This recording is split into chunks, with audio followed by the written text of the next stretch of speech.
pensé que ya estaba cambiado. Continuamos las entrevistas con Martín Gustavo Perel. Así es. Y que estás presentado en 2 concursos, 42 para ser fiscal y 43 para ser defensor de primera instancia. ¿Cómo evaluás el desarrollo que ha tenido ya más de una década nuestra justicia penal contravencional y de faltas? Yo lo evalúo de manera positiva. Entre esos factores positivos tomo la conformación del Poder Judicial por concurso público de oposición a antecedentes, en el caso de los magistrados del Ministerio Público y del área jurisdiccional.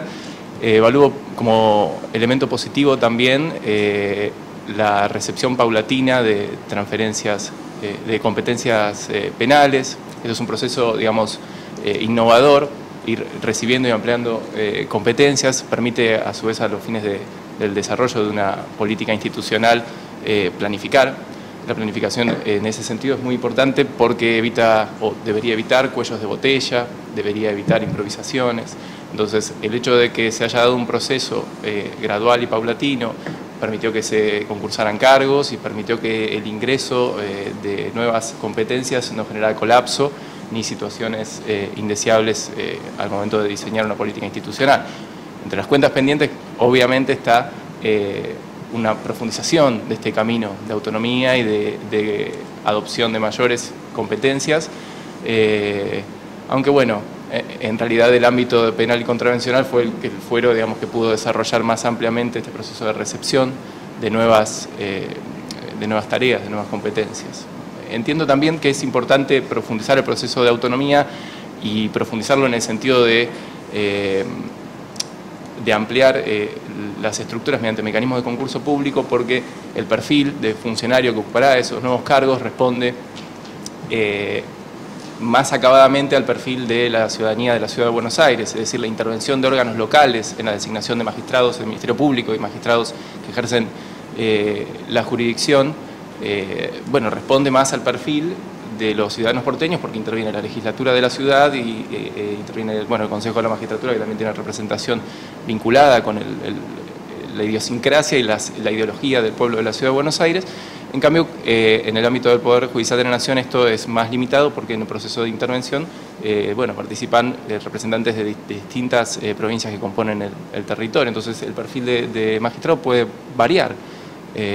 Así que bueno, en ese sentido estas son las cuestiones que evalúo como positivas y las carencias que advierto, los pasos por hacer. ¿Qué tal? Buen día, doctor. ¿Por qué y para qué quiere ser fiscal? Bueno, yo durante mis últimos años de desarrollo profesional, los últimos 7 años, tuve experiencia laboral en el Tribunal Superior de Justicia. En esa experiencia tuve la oportunidad de trabajar con la doctora Ruiz, el doctor Mayer, y ahora trabajo en la Secretaría Penal. Y en realidad la respuesta que voy a dar, en un punto toca también el otro concurso donde yo me presenté. En esa experiencia pude advertir, pude recibir, digamos, lo que es la percepción de distintas teorías del caso ante un mismo conflicto.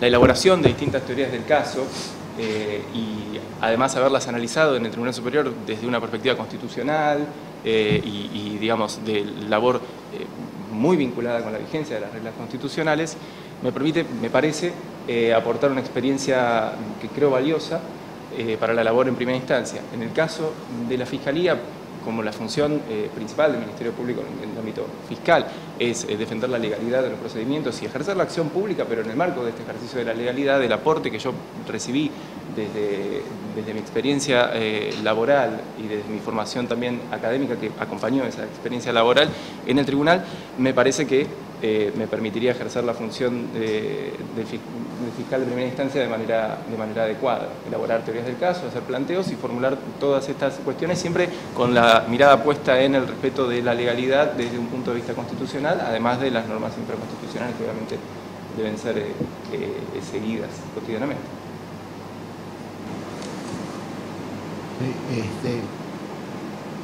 El entrevistado, ¿no es cierto?, se ha inscrito en 2 concursos, es decir, puede ser que repita alguna palabra porque el ruido que tenemos no me permite escuchar íntegramente las respuestas que ha dado tanto al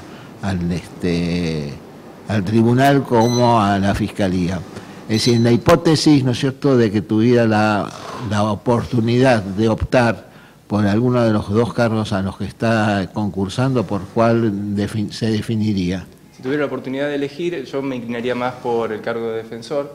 El hecho, justamente, bueno, voy a repetir algunas palabras, el hecho de haber trabajado en un tribunal constitucional y con las personas con las que trabajé me permite sentirme capacitado para poder elaborar planteos, defensas vinculadas con la vigencia plena. En concreto, precisamente vinculado con el tema constitucional, la contravención de oferta y demanda de sexo. Sí.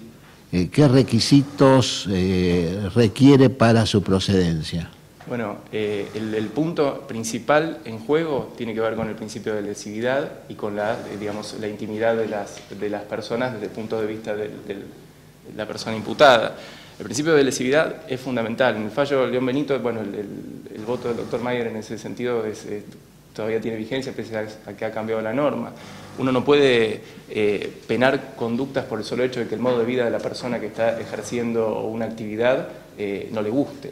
Digo, las sabidas experiencias de la aportación de cara y demás, bueno, nos han dado malos resultados, pero cuando existe efectivamente una afectación, cuando se pone en juego derechos individuales de terceros, en ese caso podría intervenir la autoridad pública, aunque en definitiva estas conductas, ruidos molestos o entorpecimiento del tránsito o exhibiciones obscenas o lo que sea, están abarcadas por ya otras normas. Entonces el riesgo de la figura contravencional es penar un modo de vida, porque lo que se pone en juego es quien oferte demanda fuera de las zonas permitidas, dando por sentado que fuera de las zonas permitidas se va a generar una afectación no abarcada por el resto de las normas. Pero la normatividad respecto precisamente a esta contravención requiere puntualmente diferencias respecto a otras contravenciones. ¿Recuerda? Sí. Bueno, requiere, uno de los elementos normativos es que se ejerza fuera de la zona permitida. La zona permitida ha sido primero regulada de una disposición transitoria del Código, después a través de resoluciones del Gobierno de la Ciudad se fijó un espacio donde estaría permitido, y dentro de esa reglamentación inicial hablaba de cercanía con viviendas, escuelas, templos, demás. La norma también habla de que se tiene que ofertar de manera ostensible.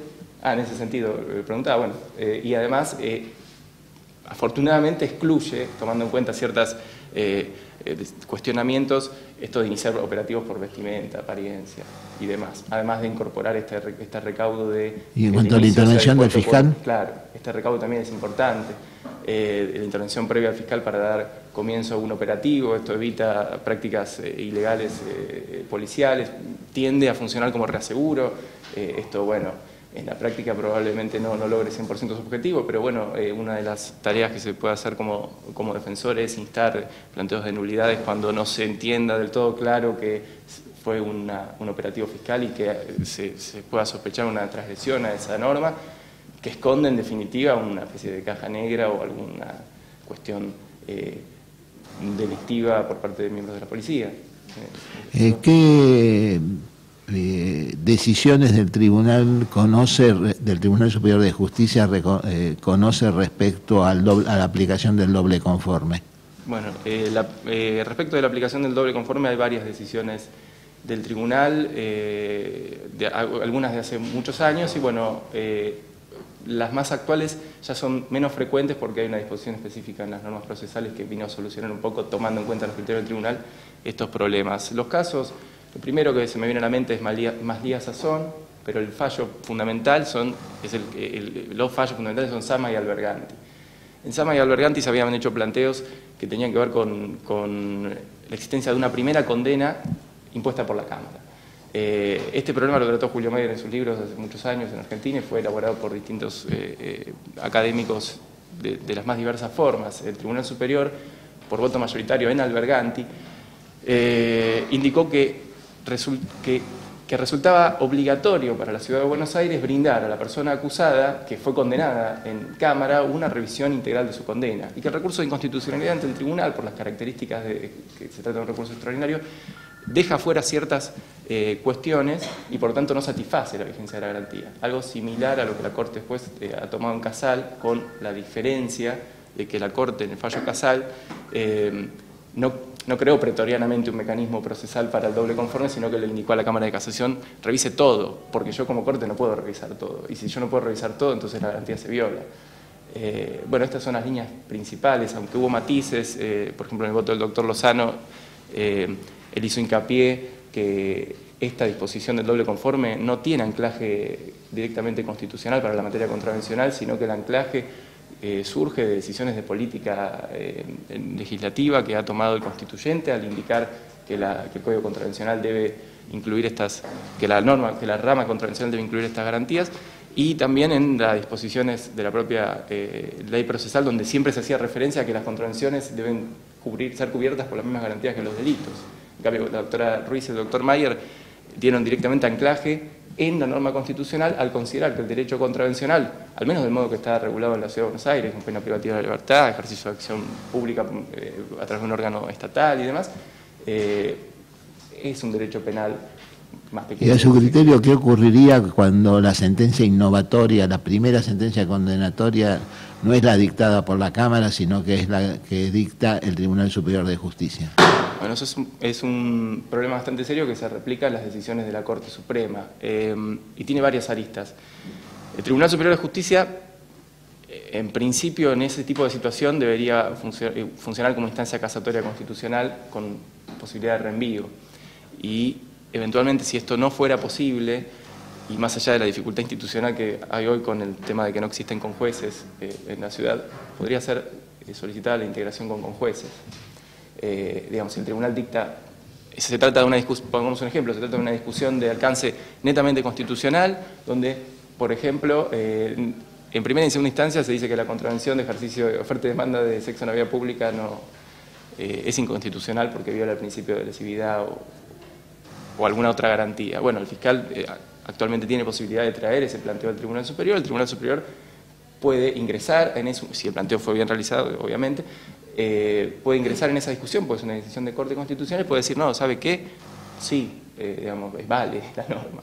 E incluso estaría facultado para dictar la decisión de fondo y podría emitir una condena. Sí, en ese caso hay otro problema que lo voy a dejar a un costado, quizás el ejemplo no fue el mejor, porque debería ver cara a cara al imputado para dictar una condena. Esto es una regla clásica, incluso el derecho penal del Código de 1920. Y eso se aplica contravencional, por supuesto. Pero supongamos que lo hace, bueno, en ese caso nos estaríamos quedando sin doble conforme, salvo que uno entienda que el doble conforme lo satisface el recurso extraordinario federal. Es problemático por el artículo 280 del Código Procesal Civil y Comercial.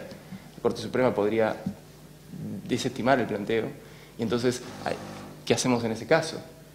Porque ya la posibilidad de revolver al Tribunal Superior es un problema, es una cuestión que, como dije al principio, tiene varias aristas. Se podrían hacer dos planteos en paralelo. ¿Y usted quería qué es lo que haría usted como defensor? ¿Qué haría yo? Yo plantearía los dos recursos. El doctor Mayer en su momento me contaba que este tipo de situaciones se daba cuando no se sabía si la Cámara de Casación era el tribunal intermedio para llegar a la Corte o no lo era. Entonces, un buen abogado defensor presentaba los dos recursos. Problema de los jueces. Díganme cuál de los dos me van a tramitar. Yo me estoy cubriendo porque si hago una cosa y después no hago la otra, ¿y cómo cumplo mi deber de defender a mi cliente, bueno, me decía él, o a mi asistido, si fuera defensor oficial? Bueno, muchas gracias. Nada.